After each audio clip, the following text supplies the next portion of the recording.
Good morning, class. This is Mohammad Moeed. Today, we are again here for the chapter linear equations in one variable. In the previous lecture, we have discussed about how to solve the simple equation related to this chapter. Today, we are discuss here the word problem of this chapter.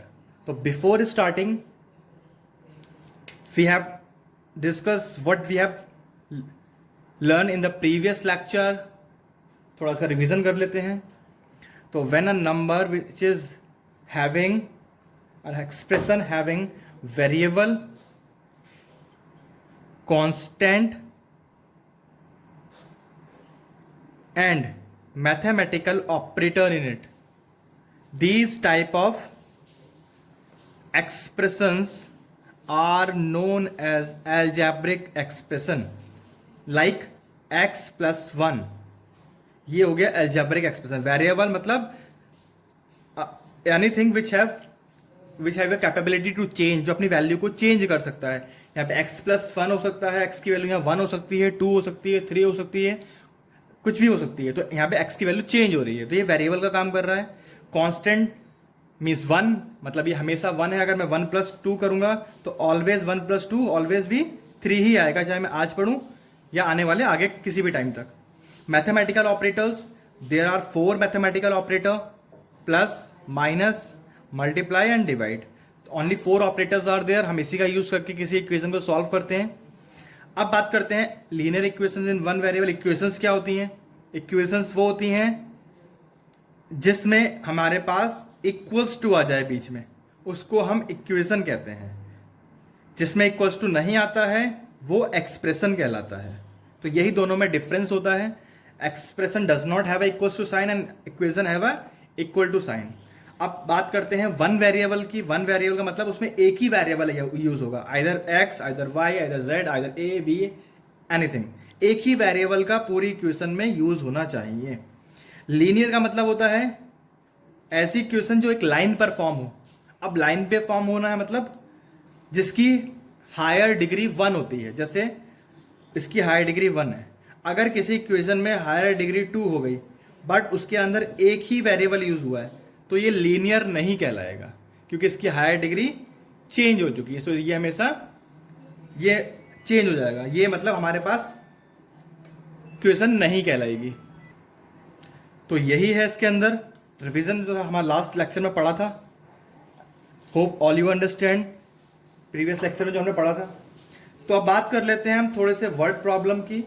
मैं chapter number 7 की exercise 7.7b जो आपकी book है RS. Agarwal, उसकी 7b exercise का first question आपको solve करके बताता हूं. How to solve. The question is that twice a number when decrease by 7 gives 45. Find the number. इसमें बोल रहा है कि एक नंबर है उसका ट्वाइस कर दिया और उसने 7 माइनस कर दिया, then we have a result is 45. तो वो नंबर क्या होगा? तो पहला मैं फर्स्ट सोल्यूशन करा रहा हूं आपको. First of all we have to assume कि वो नंबर क्या होगा. हमें पता नहीं है तो वर्ड प्रॉब्लम में हम पहले वो नंबर को एज्यूम कर लेते हैं. तो मैं एज्यूम कर रहा हूं. लेट, मैंने मान लिया द नंबर बी एक्स. मैंने मान लिया वो नंबर एक्स है. अब ATQ मतलब अकॉर्डिंग टू क्वेश्चन, जो क्वेश्चन कह रहा है उसके अकॉर्डिंग मैं इसको सॉल्व करूंगा. What question is said? Question is said twice of a number, number का ट्वाइस व्हेन डिक्रीज्ड बाय 7, 7 से डिक्रीज हो रहा है मतलब उसमें 7 कम हो रहा है, गिव्स हमें दे रहा है रिजल्ट 45. ये इक्वेशन फॉर्म हो गई. अब ये सिंपल इक्वेशन हो गई है हमारे पास. Now we have to solve. तो 2x इक्वल्स टू 45, इसको वहां भेजेंगे, that is known as transposing. Negative becomes positive. This is 7. तो 2x equals to 52. Here 2x means 2 into X means ये मल्टीप्लाई में यहां पहुंचने के बाद डिवाइड में आ जाएगा. Then we have to divide this by 2. The result will be 26. तो वो नंबर क्या हो जाएगा? 26. तो you have to write the number equals to 26. तो these type of sums are there. इसमें डिक्रीज की बात आ रही है, इंक्रीज की बात भी आ सकती है, एडेड भी बोल सकता है, मोर भी बोल सकता है. तो काफ़ी चीज़ें कंडीशंस होती हैं. बहुत से क्वेश्चन है, सारे तो मैं नहीं करा पाऊंगा. तो कुछ मेन क्वेश्चन है जो आपको मैं करा रहा हूं, जो उसके बेसिक क्वेश्चन है जो आपको आने चाहिए। अब मैं आपको समझाने जा रहा हूं इसका क्वेश्चन नंबर 12 आपकी एक्सरसाइज का, जो थोड़ा इंपॉर्टेंट है। These type of sums will come in your exams. Find two consecutive natural numbers whose sum is 63। हमें ऐसे कॉन्जिक्यूटिव नंबर बताने हैं दो जिसका सम 63 होगा। अब कॉन्जिक्यूटिव मीन्स क्या होता है, what is the meaning of the consecutive, हमें पहले ये जानना है। कॉन्जिक्यूटिव मीन्स होता है कॉन्टिन्यूस, लगातार, एक के बाद एक आने वाला नंबर। जैसे 1 के बाद 2 आता है, 2 के बाद 3 आता है, 3 के बाद 4 आता है। तो 2 कॉन्जिक्यूटिव नंबर वो हमारे पास 20, 21 भी हो सकते हैं, 30, 31, 26, 27 हो सकते हैं। तो कॉन्टिन्यूस जो नंबर होते हैं, दो कॉन्टिन्यूस नेचुरल नंबर है, ठीक है, मतलब 1 से स्टार्ट होने, 1 के आगे वाले number 1, 2, 3 and so on, natural numbers हैं। तो अगर मान लें हमारे पास एक नंबर, जो पहला नंबर है वो है 26, तो नेक्स्ट नंबर क्या होगा 27। अगर एक नंबर है 25 तो सेकंड नंबर होगा 26। एक नंबर हमारे पास 19 तो दूसरा नंबर होगा हमारे पास 20। तो ये नंबर कैसे आए, तो ये नंबर एक बढ़ाकर आए, एक इसमें हमने ऐड कर दिया। अगर सपोज मेरे पास ये नंबर x है तो ये कैसे आएगा x+1। तो यही हम पहले क्वेश्चन में एज्यूम करेंगे कि first number will be x and second number this. तो पहले हम इसको एज्यूम कर लेंगे कि ये नंबर्स क्या होंगे। तो फर्स्ट मैंने एज्यूम कर लिया, मान लिया let the first number be x। जब पहला नंबर x है then the second number will be, अपने आप क्या हो जाएगा x+1 हो जाएगा। दोनों नंबर हमको मिल गए। अब अकॉर्डिंग टू क्वेश्चन, क्या हमारे क्वेश्चन कह रहा है, question is said find two consecutive natural numbers whose sum is 63। दोनों का सम 63 है, मतलब पहला नंबर और दूसरा नंबर, दोनों को जब हमने ऐड किया the result will be 63। Now we have to open the bracket and solve. We know x+x it will be 2x। 1 को वहां सेपरेट कर देंगे, ये पॉजिटिव में है, वहां पहुंच के निगेटिव में हो जाएगा। तो 2x equals to 62। When we are going to divide this, ये आ जाएगा हमारे पास 31। तो means the first number will be 31 और सेकंड नंबर इसमें 1 ऐड कर दो तो वो हो जाएगा 32। तो फर्स्ट नंबर इक्वल्स टू 31 और second number equals to 30 + 1 means 32। ऐसे ही हमारे पास 3 नंबर भी पूछ लेता है, ये 4 नंबर भी पूछ लेता है। तो इसी तरीके से हम इसको एज्यूम कर लेते हैं। जैसे इसमें एक क्वेश्चन और है, find 3, question number 14, find 3 consecutive positive even integers. Positive की बात कर रहा है और इवन नंबर की बात कर रहा है, इवन इंटीजर्स की बात कर रहा है। तो इस केस में ऑड या इवन आता है, मतलब अगर सपोज दैट हमारे पास पहला नंबर है 2 तो सेकंड नंबर हमारे पास इवन क्या होगा 4। अगर हमारे पास पहला नंबर है 6 तो नेक्स्ट नंबर होगा 8, यही इवन नंबर कहलाते हैं। ऐसे ही तीसरा नंबर होगा 10। तो कैसे आया, पहला नंबर अगर x था तो 6 में कितना ऐड किया हमने 2 ऐड किया, तो सेकंड नंबर ये बन गया। फिर हमने 6 में कितना ऐड किया, या फिर इसमें कितना ऐड किया 2 और ऐड किया, तो x+2 + 2 मीन्स x+4। इस तरीके से हमारा तीसरा नंबर आएगा। तो ये होता है इवन नंबर या ऑड नंबर निकालना। ऑड भी इसी तरीके से निकलता है, ऑड में भी हम 2 ऐड करते रहते हैं, 7, 9, 11। तो पहला x 2 ऐड किया 9, फिर 2 ऐड किया 11। तो इवन और ऑड की कंडीशन सेम होती है। तो इसको एक बार हम कर लेते हैं सॉल्व। क्वेश्चन नंबर 14 है हमारे पास, ये बोल रहा है find 3 consecutive positive even number whose sum is 90। तो वही है, मैंने पहला नंबर मान लिया x, ठीक है। तो सेकंड नंबर हमारे पास हो गया विल बी x+2। इसी तरीके से मेरे पास थर्ड नंबर हो जाएगा x+4।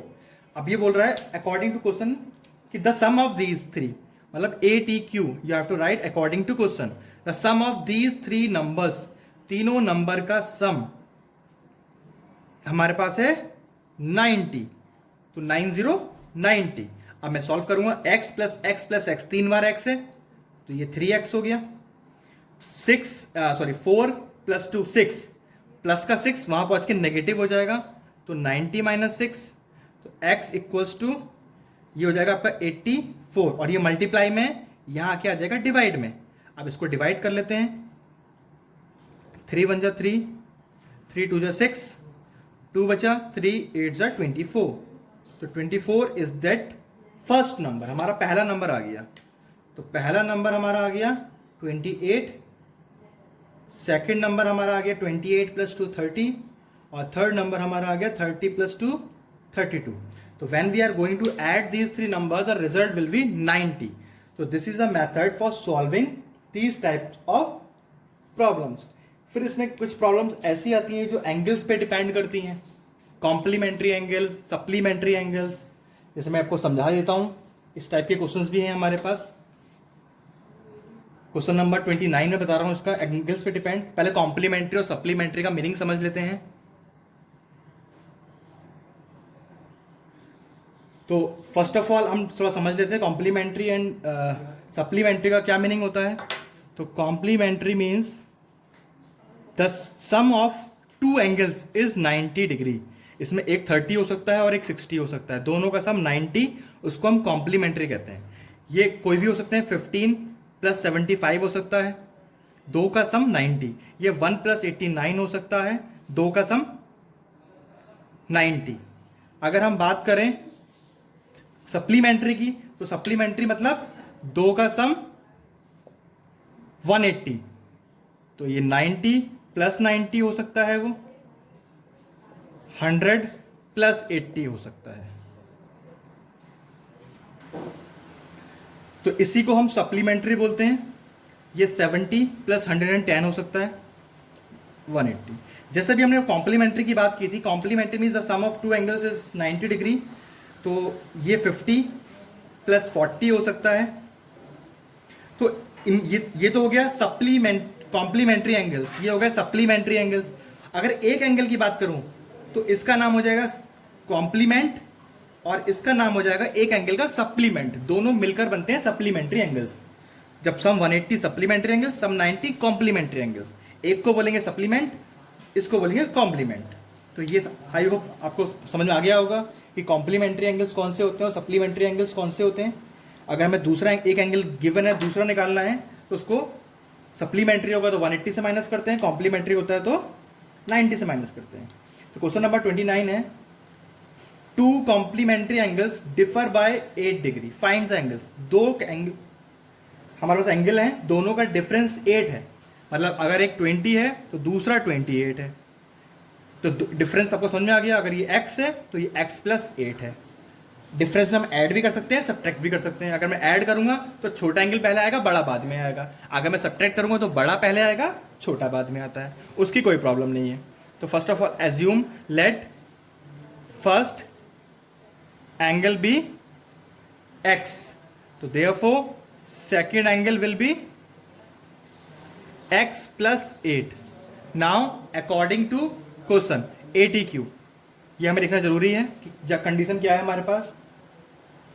अब हमें पता है जो कॉम्प्लीमेंट्री होते हैं, अगर हम दोनों को ऐड करें आपस में तो इनका सम इक्वल्स टू 90 आता है। अगर सप्लीमेंट्री होता तो मैं इक्वल्स टू 180 लिखता।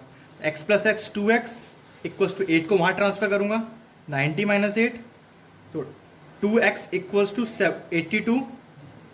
नाउ x इक्वल्स टू मैं डिवाइड करूंगा तो 41 डिग्री। तो पहला एंगल आ गया हमारा 41 डिग्री। अगर मैं इसमें ऐड करता हूं दूसरा एंगल तो ये आ जाएगा हमारे पास, सेकेंड एंगल आ जाएगा हमारा 49 डिग्री। अब आप इन दोनों को ऐड करके रफ में देख सकते हैं, चेक कर सकते हैं क्या दोनों का सम 90 है। 9 1 0 10 कैरी 1 8 over 9 90 मीन्स 90 आ रहा है हमारा दोनों का sum. It means we have solve correctly of this problem.